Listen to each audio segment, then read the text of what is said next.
The most influential dynasty asset that you will ever have in your league is that round one startup pick.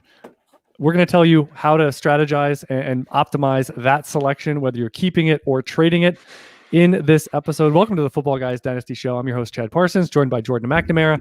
And this is startup draft season for a lot of folks. It could be right after the NFL draft. It could be out in January and February, but we actually have NFL activities. We're getting closer and closer to on-field news and reporting, a lot of positive signs. Hopefully we get Major League Baseball kicking off this week, and we've had some ancillary sports already going on. But this could be one of the busiest August, September, October cross sections of the sports calendar we've ever had, based on a number of factors going into this. But Jordan, startup draft season, round one, and I'll say, generally, I've seen the marketplace be a little more optimized and a little smarter as the years go along. That could be more shows out there, more sites, more analysis in a good way, and again, just a more coverage way out there. But what are some of the things you look for in terms of, okay, I'm in my new league, it's round one, whatever position you are, what's your overall strategy in terms of players, but also exploring trade possibilities?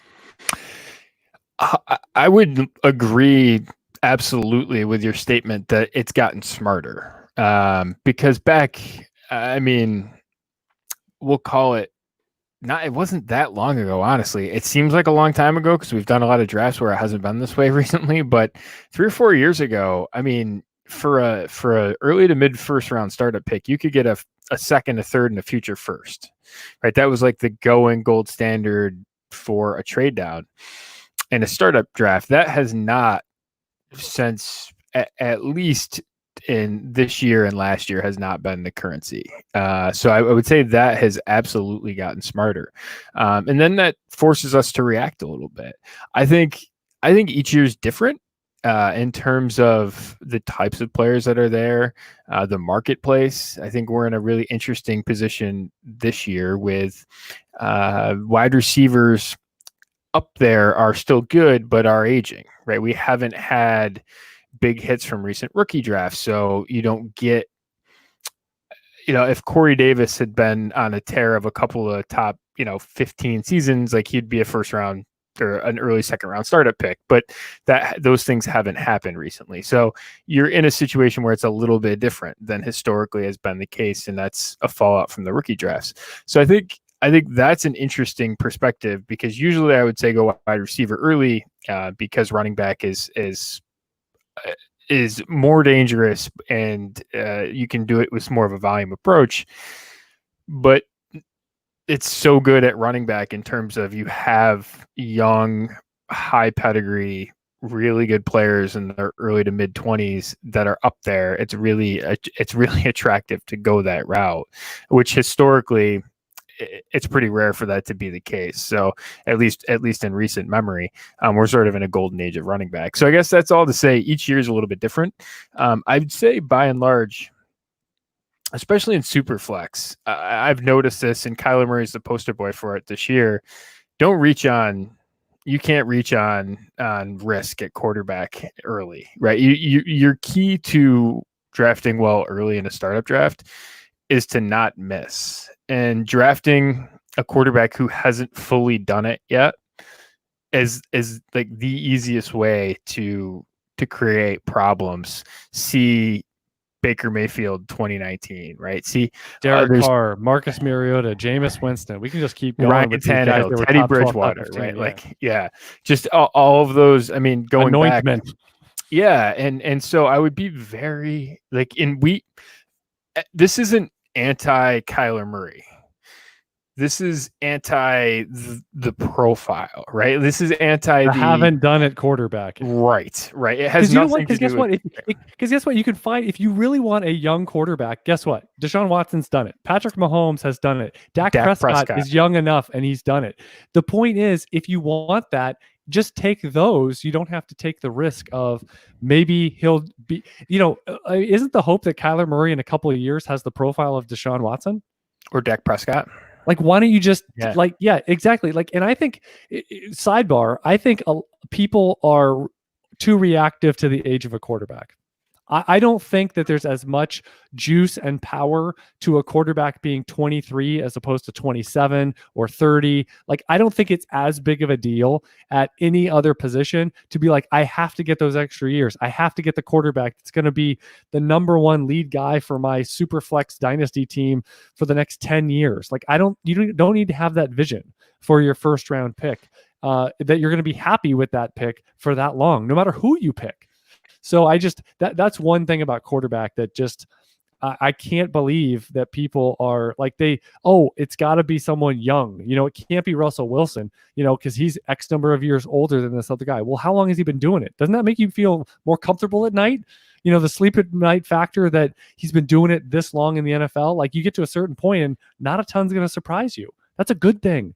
That's a good thing he's not running quite as much as he was in, 5+ years ago. That's a good thing. Yeah. I was running some data this week. Actually, I went down how these things go. I went down sort of a rabbit hole and came out, 6 hours later, and it was 3 a.m. One of those types of deals. And what I was looking at was, and all this data, by the way, comes from the Footballguys stats page, which is great because it tracks age and it tracks seasonal standings and points, and it's great. But for me in particular, age is so critical.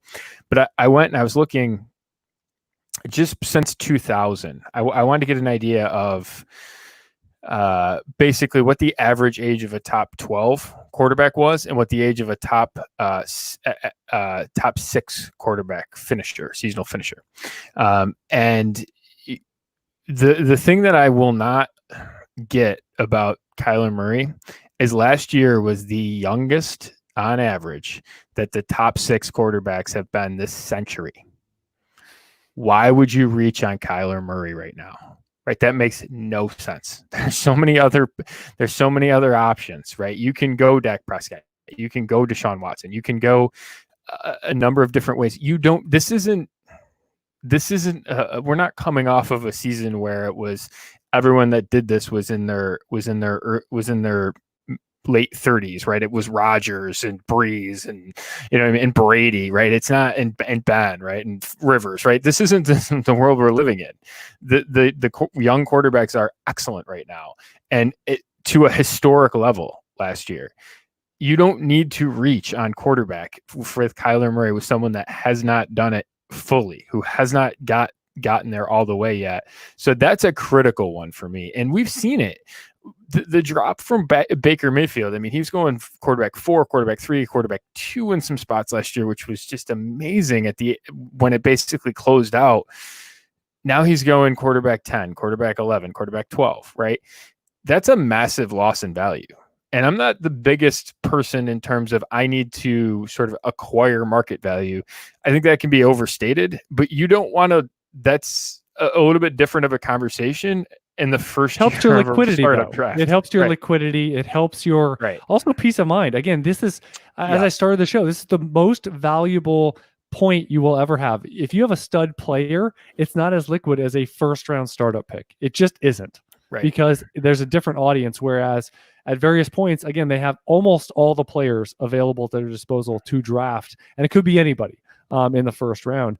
And so we're talking about quarterbacking a lot. And I think because number one, Superflex is becoming a lot more mainstream than it was even 3, 4, 5 years ago. It is closer to the norm than ever before. And I think we're going to keep moving in that direction because that makes the position way more interesting and way more competitive in terms of there's a strategy here as opposed to a start one where you can literally stream off the waiver wire from week 1 starters and a lot of those natural limitations that you have.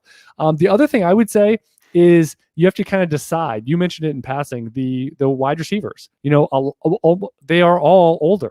They are all on the older side. And I'm not going to say that it's a no-go, but when you have that 26 to 28-year-old range for basically all of them, that becomes you're really trying to, and I do think you need to look at maybe a 2, 3, 4-year lens of especially your first round startup pick of saying, this should be my cornerstone player.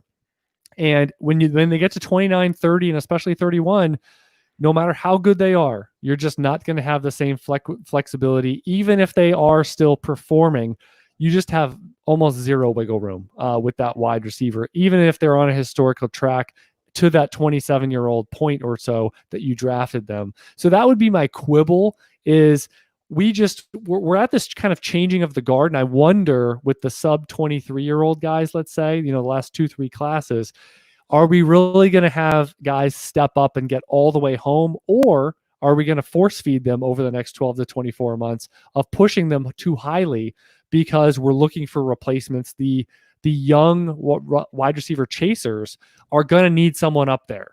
And I just wonder, AJ Brown style, are we going to get guys maybe going a little higher than they deserve based on track records that don't normally justify this high of a perch? So that would be my quibble on, the wide receivers. There's some really good ones, but they're not 24, 25. They're +2, +3 over that, which makes it a little more complicated from an installation standpoint. Yeah, absolutely. And because you're at that point, I mean, I think you and I might differ some from the market in terms of what we think about aging wide receivers. But the reality is that once they get to 29, 30, there's a perceived drop in market value. And we can sort of debate how relevant that is. I do think early in a startup draft, you don't want to take a huge loss in market value, right? So I think that's something to avoid. The other thing too, I would say is, and this might not be necessarily be a first round startup pick conversation, but if you are looking in round 2 and round 3, try not to pick guys that have danger in the next 12 months, right? And so insulate yourself in terms of that. Like a guy like Aaron Jones right now, great season last year, don't get me wrong.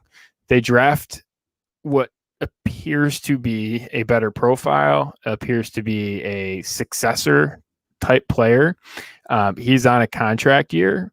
And if injury happens, which is not an uncommon event for a running back, that's a lot of danger to his to what might be a second contract. And then he could be going into free agency as a recovering player, and one that's a little, tweener sized at best, a little sub-sized if you want to be more critical of that. And yeah, one that's maybe now coming off a lackluster year after likely a career year. And you don't, when that happens, you're less likely to get that full shot. And now you're talking about a top 25 startup pick, maybe not being their starter in year 2, right? That's a bad outcome, right? So try to avoid those situations, even if it means taking someone that's going a couple of spots a little bit lower. That sort of insulating yourself in that way, I think makes a lot of sense. That, and we talk a lot about profiles over players.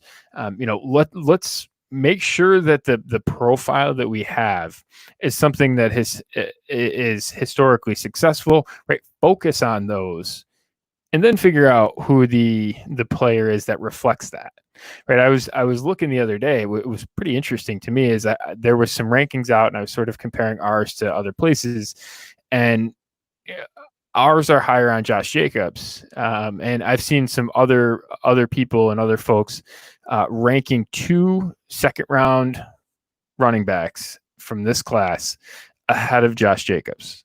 And to me, like when you look at the numbers, right, Josh Jacobs has, based on his history and his pedigree, the fact that he's already on the board for a starter season, first-round running backs that hit in year 1, I mean, that is as good of a standard as you'll ever find across. And they aren't 190 pounds or something, or CJ Spiller, right, or something like that.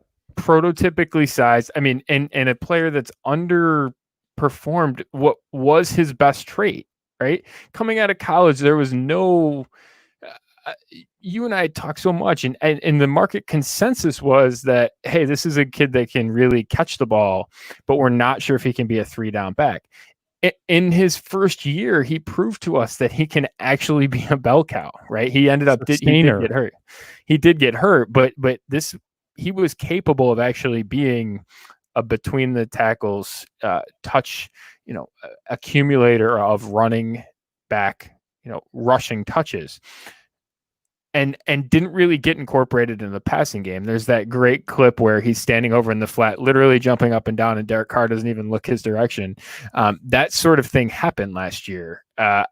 I do think in terms of if we're looking for growth out of a player, let's look for a player that can grow into something that we already know that he can do, right? He was basically the reverse of Leonard Fournette. Leonard Fournette, we weren't sure could catch. And then you and I were as optimistic on Leonard Fournette as we could find. And you and I wouldn't have remotely predicted 100 targets for him last year, right? I mean, that sort of thing came out of absolutely nowhere, even to the most optimistic of us. So we already know that Josh Jacobs can do that, right? We know maybe not 100 targets, but we know that he can catch 40, 50 balls, and that's not even a stretch.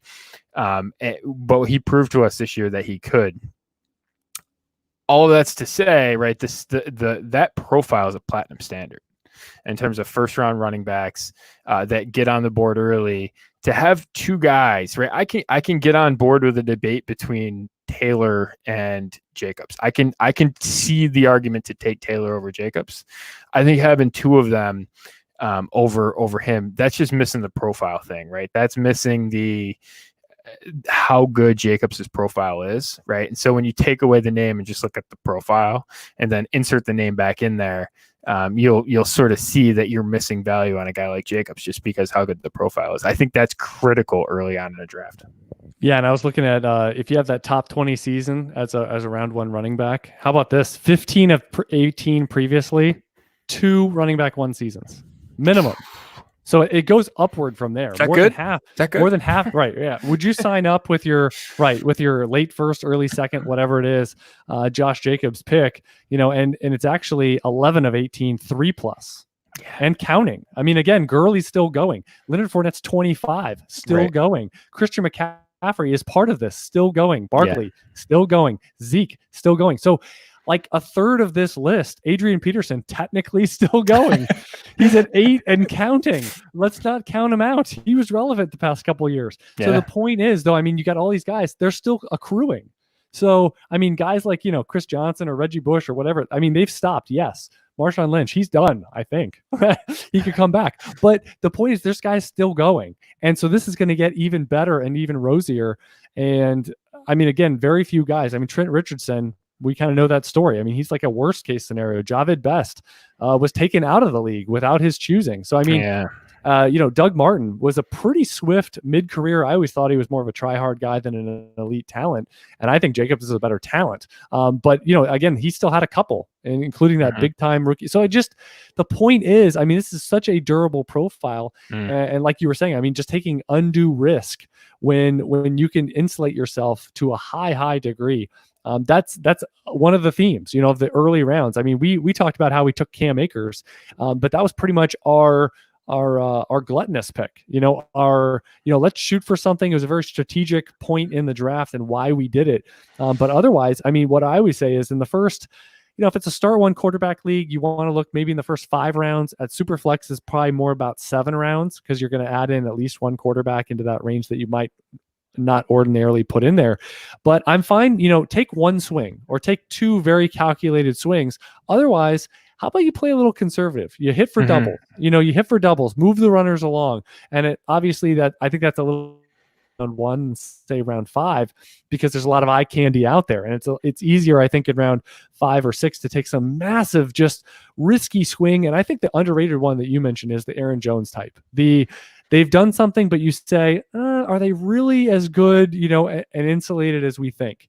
And I'm trying to scan through and see if there's another just kind of glaring name of just a profile that wouldn't maybe indicate what they've done to some degree so far, but there's reasons to maybe be concerned. Like a name that I'm kind of concerned about is DJ Chark, for example, of just saying like quarterback's probably going to change over the next 12 months. They really haven't reinforced that position. We'll see about Laviska Shenault, really no tight end presence. Is he really going to be that guy, and a sustained, you talked about, what's it called? Survivorship. Is he really going to be one that survives in Jacksonville? I thought they were going to draft one in round 1 potentially this year. Is he going to survive another strong class in 2021 of a round 1 wide receiver? or a signing, as they resculpt their team. So I just have a lot of questions like that. And so I think it's easy to kind of get sucked into maybe solely what they did last year and maybe not a lot of the ancillary tea leaves. And I think that's really critical with every pick, yes, but specifically in the first 4 or 5 rounds of your draft. Don't miss early. The other one too, I think in terms of types, right? And we look at, again, talking about profiles and types of players. The other critical one to be really cognizant of, and it's not to say you don't select them, but really you have to really appreciate this, is the guy that's coming off a massive efficiency season, right? So Lamar Jackson, right? If you were to sort of, well, a lot of people don't want to hear this, Jordan. I just want to alert folks that, they want to believe that they are a true game changer. And even though guys like Peyton Manning, Tom Brady, Aaron Rodgers, some of the best of all time still regress downwards in some of these key areas, they want to think that Lamar Jackson is going to be that amazing and transcend the entire NFL, which no player ever has, for like a 2, 3, 4 year run. It may happen. It's without historical precedent, and when you look at his right, it's more the passing. It's more the passing, right? Take the rushing and put it in a box for a second. Just put it to the side for a second. The passing, just an unbelievable touchdown rate, right? And totally unrepeatable. Nick Folesian, right? Yes, just you can't. 8.99% touchdown rate. That's just absolutely not repeatable. In every quarterback, I did a study in the off season and was just looking at basically the quarterbacks that went for just that huge, basically 2+ standard deviations over the average touchdown rate, and like 60+% of them, without knowing anything else other than that stat, were the QB1. Right, that had nothing to do with how many passing attempts. It had nothing to do. It's just, I think it was a minimum of like 300 qualifying passing attempts, but that's all it knew, and it picked it out. It was that's how big that stat is, and that stat doesn't repeat year over year. It's highly variant. So what you see, and the other one that's big too is points per target and for receivers. So Chris Godwin, for example, again. A half a point or so, maybe even a little bit more over what the average target is worth historically. And that number fluctuates year to year back towards its regression number. The most recent jarring example of this was the year that DeAndre Hopkins wasn't a top 24 guy, right? It was like 1.3 yards points per attempt on 151 targets. What did he do the next year? He went and just regressed back to his average, which was, it hit exactly on what the average was, which was 1.6. I forget exactly what the number was the next year, but when you put the two of them together, voila, it was 1.6. And what happened? He was the wide receiver 1, right? So that's right. That's the game. Betting on that high is very, very dangerous in terms of expecting that to happen. That's not to say Lamar Jackson's not good. He's good. But when you're making that pick, you are betting on him to do that again. And you're just setting yourself up for a year 1 regression disappointment. And I think that's an easy one to avoid. It's a very easy one to avoid. Here's the similar touchdown rate list I have for dating back a number of years. And again, these are all, Nick Foles, sorry, you can look around and wonder who me. But these names, again, all of them regress downward by 20, 25, 30% or more in their touchdown rate the following year. Patrick Mahomes, Russell Wilson, Carson Wentz, Nick Foles, Peyton Manning, Aaron Rodgers, Ben Roethlisberger. Again, it's a great list. There's Hall of Famers on there all over that. Yeah. And again, none of them were immune. All of them dropped precipitously. So Lamar Jackson, it's easy to say, other than Nick Foles, he's the worst passer on that list, right? It's easy to say that, right? That's a good list. So that doesn't when the mean other ones are all Hall of Famers, right? Yeah. And again, it was on 400 attempts. So right. The NFL, like 31 defensive coordinators aren't going to scour college football, grind tape from Lamar Jackson over the last, 15 to 20 starts in the NFL and not make it their priority. Their job is at stake. Their livelihood, their team's success, whether it's in the playoffs, 1 or 2 times in the regular season, this year, next year, whatever, defenses figure things out, right? Remember the Wildcat was a thing. Remember, I'm just saying, like, Cam Newton, was this. Robert Griffin was high impact. Michael Vick, the point is, the NFL defenses will make you pivot and do something different. I'm not saying Baltimore is going to be out of tricks up their sleeve. They're not going to have an ace and a pivot. But the point is, don't expect it to have to be the same iteration. And they're going to make him. They're going to make him be at some point a high level passer. And I think it was very fresh. It was very new. And you give the NFL one off season, if not, and they've had more time in the lab here, than they have maybe in their typical one, getting antsy at home. So I think that you're going to be surprised at the wrinkles that are thrown, and we'll see if they can handle it or not. But there are firm regression tendencies towards Lamar Jackson's direction that, independent of him, we didn't mention durability or is it sustainable as a rusher once. It was strictly as a passer. And from that angle alone, I'd be pretty darn concerned.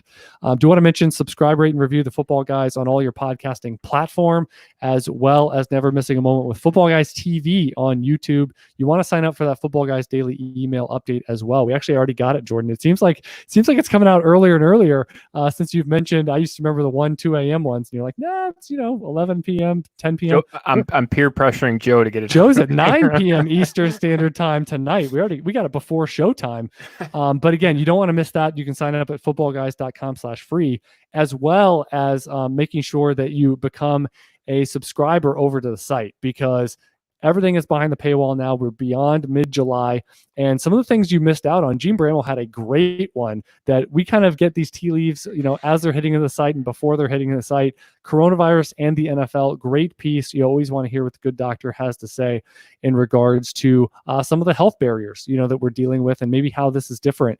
Also, the Football Guys Player Championship is out there. I do want to mention you can sign up. You can get $50 off if you buy 3 teams. They're drafting now, and you can get that over at I actually lost the link. I'll get it to you in 1 second. But there's a huge series right now by Jeff Pasquino on strategy for those drafts. myffpc.com/footballguys. Again, they're drafting every day of the week. You have options for times. You get your draft position. You can start planning. And actually, Jordan, we should talk maybe a little strategy ourselves over for the FFPC, FPC, and also the Pick a Player series. I know, Jordan, you really like, I do as well, the collaborative staff efforts where you can get on there, you type up about what you would do. They've had a lot of Pick a Player, which is, 3-4 players in a draft range that you'll have to decide between in a typical redraft, and make your stand. You get to see all the different commentary. You can read for 5-10 minutes about this decision between a few players in a particular draft range and see the pitches for and against all of those options. But again, all this is new articles. You're going to be seeing a ton of content, an avalanche here late July and August to prep for any and all of your upcoming draft and fantasy league needs. So back to what we were talking about. Any final thoughts, Jordan, in terms of the first round specifically? Are there notable players or ranges where you say, I would really, I'd have to be, that whole, second, third, and a future first, which really isn't around anymore. What players would you have pause moving off of versus do you have more of a giant tier that you're more likely to move between? I'll say this. I do think from the market's treating it as a top 4. I think it's a top 3 in terms of Mahomes, Barkley, and Christian McCaffrey, if we're talking super flex. I think after that, it's a tier. Lamar Jackson gets put in that tier. I don't feel comfortable there for all the reasons I stated before. From there, basically to like the mid-third, I don't think it's all that much different. Mid-third, Jordan goes all the way. There's good players all along in there, right? And so I don't, is there a difference, of course, between Michael Thomas and, whoever the wide receiver you're going to take at the 2-3 turn? Yes. But again, that's like Mike Evans. I was going to say, it could be Mike Evans. Is there really a big difference? Right. Exactly. I mean, when you say, okay, yeah, there's a difference, but I mean, it's not that big of a difference, right? That's sort of the year that we're in. So I think understanding that is important. So if you want to move within that tier, I've found it difficult to move from the mid first off of that pick because I think a lot of people think that way. But I do find a lot of comfort if I can get to the 2-3 turn and get an extra pick in that range and, hammer another one in the fourth. I mean, if I can get to that, those types of spots, right? More picks in the top 4 rounds is really nice. And, you and I have talked about this a lot, which is how do you hit, let's call it in super flex, the top 8 rounds, right? I think that's more of the core type players, and in non super flex, it might be 5 or 6 rounds, but in super flex, we'll call it 8. Can you hit 6 or 7 times in there, which is, getting players that don't lose a lot of market value or hit early on, right? Well, the easiest way to do that is to pick a couple more times, right? I mean, it's much easier to hit 6 times when you're picking 9 than 8 or than 7, 6, right? And so, in the first 8 rounds, I mean, if you're trying to hit 6 times and you've traded one of those picks to move up, that's a lot more pressure, right? So I think that's really critical in terms of thinking about that. And this year in particular, if you're making picks trade ups, there's a lot of risk in doing that because there's so much uncertainty in the market. There's so much uncertainty about players. There's so much inherent risk right now that if you trade up for someone and they miss 6 weeks because of COVID-19 or however, we're not even sure exactly how this whole thing is going to pan out. Sig and I are going to collaborate on an article about it in terms of some of the rules and stuff and how we should react in Dynasty. But we're not entirely sure how that's all going to work yet. So trading up for players makes not a lot of sense, right? To me this year, that's one of the key takeaways. So being more flexible, having more assets, right? Having those future assets in terms of if you can accumulate a second or a future first, those things are, even if you're contending this year, that's highly valuable because you have that bullet to fire if you need it. And so I'm looking at a lot of it that way. I think strategically this way is to embrace randomness and don't make any huge shots. And then you'll have a lot of flexibility going forward. And I think that's one of the keys too, is to build in some flexibility and have a plan, execute your plan. Whatever your plan is, try and take players that reflect that plan. Yeah, my last point is I've found, especially that, McCaffrey, Barkley sort of line, because you usually have Mahomes and or Lamar Jackson mixed into that 4 somewhere. So that 3 is kind of a good sweet spot there, and maybe 4 depending on how the top 3 go. But what I tell people, and this is the same for startup drafts or rookie drafts, is I don't care if I'm moving 1 spot or if I'm moving 10. If I'm moving out of that tier, so basically I'm trading away Saquon Barkley, and it's the likelihood if I move 1 spot, I'm not getting them. And maybe you would, but the point is you have to have that feeling when you're making the trade. So I'm most likely sticking if I'm inside that line. If I'm outside, I'm pretty liquid. And like you said, if I have to move farther to get what I want, so be it. And typically I always say for folks, you can get it 2 ways. You can either do the giant move down, which could be, as you said, moving to the 2-3 turn or something like that to get another tangible top 40, top 50 piece and pick, or you can try to inch your way down, and stay in control of the board. Can I move from 105 to 109 and then to 204? And then but the problem is in any one of those single moves, you may not get that much of a return. You may have to upgrade from round 10 to round 7, which is pretty marginal, by the way. I really don't like, doing that. I like getting extra picks, as you mentioned. Yes. give you more cracks, as opposed to, oh, you move back 6 picks, but then you get an upgrade of 2 rounds in a relatively meaningless zone with less stakes involved later in the draft. Now you could pick up possibly a future first or something as the piece if you move down, say from the late first to the mid second. I mean, that's possible, but I wouldn't say that's overly likely depending on the league involved. But you can inch your way down, but I found you have more success if you just say, well, how far can I go, get something meaningful to me, and still be in a good zone. We mentioned Mike Evans and a few other guys that'll typically still be waiting for you there in a super flex startup draft. This is Chad Parsons, Jordan McNamara, episode 13 of the Football Guys Dynasty show. And as always, let's talk some player strategy, some player value, and team construction here with some of our Dynasty trades as always. Got some big boy deals, Jordan. So I purposely found some that have some big players, certainly core assets involved. You mentioned Michael Thomas. So this is a team that did win a title last year, looking to resculpt their team. It's 12-team Superflex. Superflex is some part of a factor here. Half PPR. Michael Thomas, you're out the door. A future pick a couple years from now.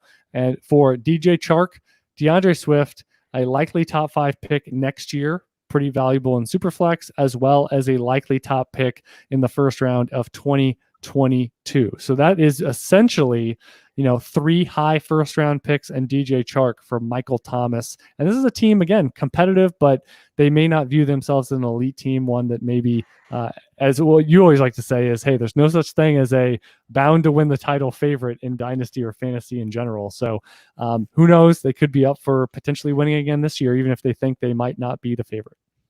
There's no such thing as a likely top 3 pick 2 years from now. So in a likely top 5 pick next year, I mean, I sort of treat random future first like they're the 105. I mean, that's where I think the math actually comes out.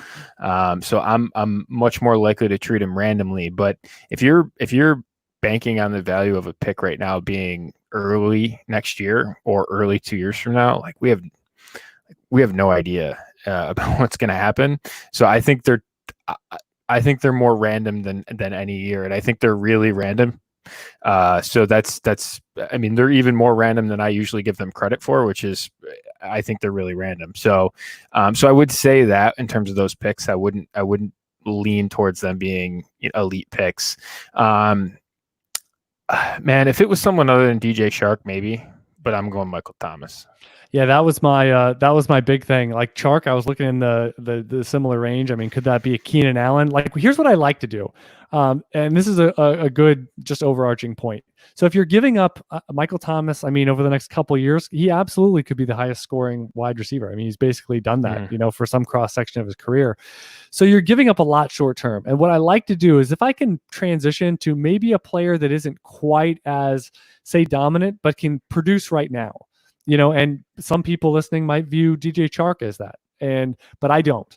So, like Keenan Allen changes it for me because Keenan Allen gets you through, and then boy, what if DeAndre Swift develops, over the next couple years, and he has potential to be a first couple rounds. Is he already there, Jordan? If first three rounds or so, does that sound right? Those big 5 running backs. Yeah. I'll get it exactly for you. But anyway, something like that. But the point is he has top 15 potential as a 21-year-old with a strong profile and could take over that backfield in the next 18 months or so. And then you get those 2 picks. So that's the type of construction. So it really falls on Chark for me. I definitely think you can win this, but I think you're losing a lot short term because Chark, I think, is going to be, last year, I just don't have the same faith that he's going to take a step forward. He was a mid wide receiver too, but there's some question marks, and I just wonder if they're going to end up replacing somebody, or superseding him with a free agent or a signing and some change at quarterback that might even be, a short-term downgrade over Gardner Minshew in 2021.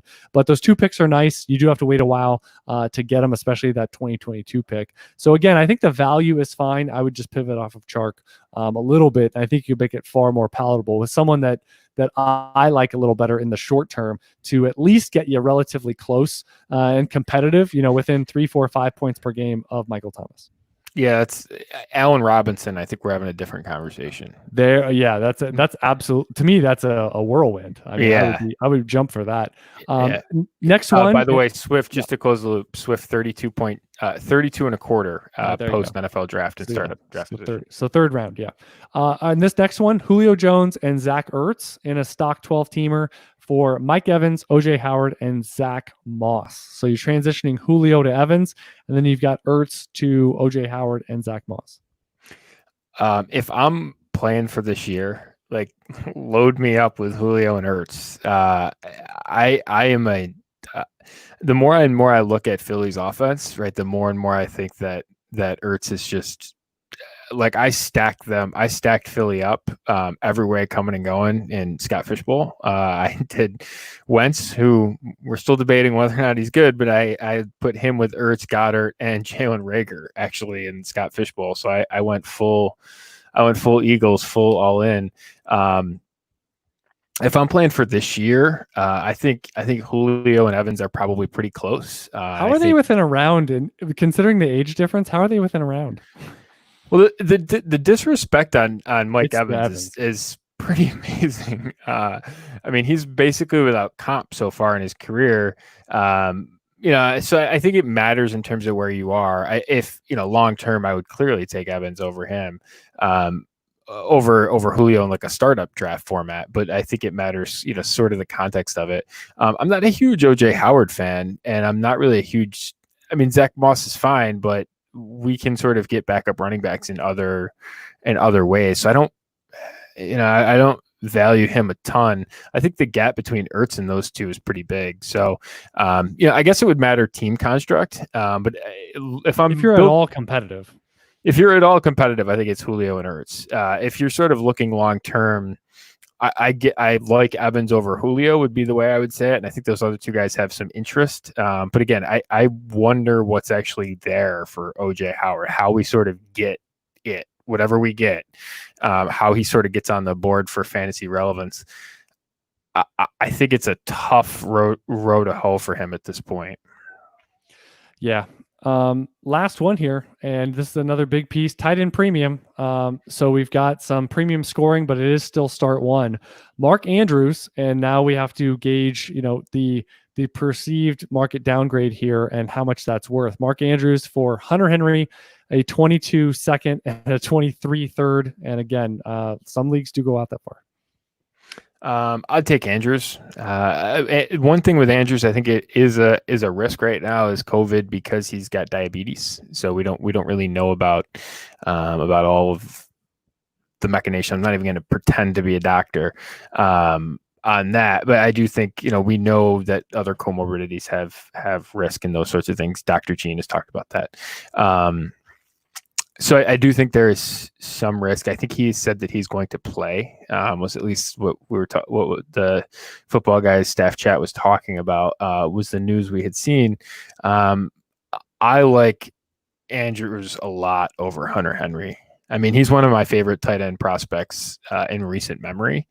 So I really like him over Hunter Henry, and that gap. I don't think that gap a couple years out. I don't really value those picks that much. So give me the elite guy in this trade. Yeah. And I mean, he is someone that, could be the de facto wide receiver one for his team yet again. And Hunter Henry, the quarterback questions, he also could have some, what team am I playing on questions, certainly, but we'll see with durability. I mean, he needs to put it together health-wise, and that may not align. Like I'm pretty bearish on the Chargers offense and passing game specifically for this year. We'll see about Justin Herbert going forward, but they've got a lot of talent in the passing game. And I just think it's going to be a categorical step down. Now, Keenan Allen, I think, can thrive with almost anybody, but it's the Mike Williams, it's the Hunter Henry, Austin Eckler to some degree, especially if you got Tyrod Taylor in there for a chunk of the season. I just have some concerns. And then now you've got Hunter Henry potentially going out to another situation. And again, durability he is one more chunk of a year missed from, I mean, he's going to slide. It's enough to really take that out. And so the key here is, again, the known versus the, oh, he could be as good. He could be as good. And yes, Hunter Henry on a per game basis has been pretty good for a couple of seasons, but Andrews is on just a better and earlier track, just kind of entering his prime. And Hunter Henry is kind of, I'm not going to say running out of time. He is in his prime in terms of that prime production window. But again, there's just a little more cloud and a little more risk. And you mentioned with Andrews, I mean, would he play? Would he not play? And some of the risk factors there. But that is something completely outside the bounds of some of the things Hunter Henry, I think, is working with. I think that's a good point too, which is that make a dynasty trade, right? And we talk about COVID and all these different strategies we're employing, right? The best thing you can do right now is make a dynasty trade, right? And look at it from am I going to feel good about this in 2 weeks, 2 months, 2 years, right? Think about those things. Think about them in those time frames. I mean, and especially the higher the cost, the more you should be thinking about long term. So that's one thing that this year in particular, is this something that makes sense long term?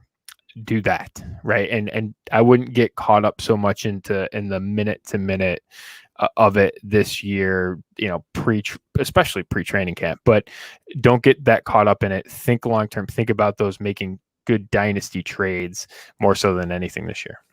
And what I would say is, I mean, someone like a Mark Andrews, we don't know the full context, but they did trade for a tight end, which makes me think it's not that they're sitting there with Kittle and Andrews, or Kelsey and Andrews, or, or Ertz and Andrews. They're just loaded and they're pivoting to another position.